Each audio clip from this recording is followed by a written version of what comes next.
science is telling us, near-death experiences, as I say, which are documented in 900 scientific studies, telling us this is consistent with what the Bible tells I us. really believe, And that's huge. I really believe we're on the verge of revival and reformation, because I really think that Yes. science, and again, that's the thesis of my new book, but the evidence is piling up, and it has to do with the Yes. internet and whatever. Somehow the information's exploding. It's harder and harder and harder to avoid. The science is getting us farther and farther. So we can see these things that we could have pretended ignorance, or we could have pretended like who's to say. Less and less are we able to say who's to say. The evidence is here and here and here, and it piles up and up and up. And you have to be kind of willful in looking away from it. Right. So I think we're kind of on the verge of something in the West. I'm very hopeful. Yeah, let's follow the science.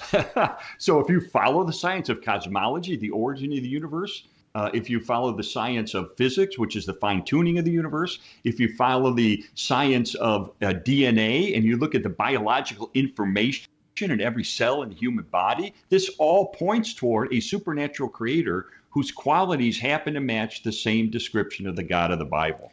So I agree with you. I think that science is pointing increasing. These are only discoveries over the last 50 or 60 years. So that's what's so funny. Stuff. Again, that's when you read my book, you'll know, like, this is exactly where I came out. It's also where Stephen Meyer comes out in his book, The Return of the God Hypothesis, on a higher level, writing on a more popular level.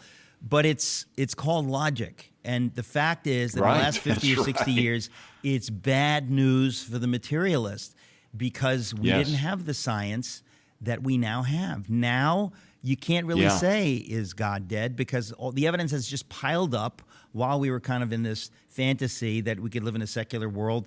And it's just no longer possible.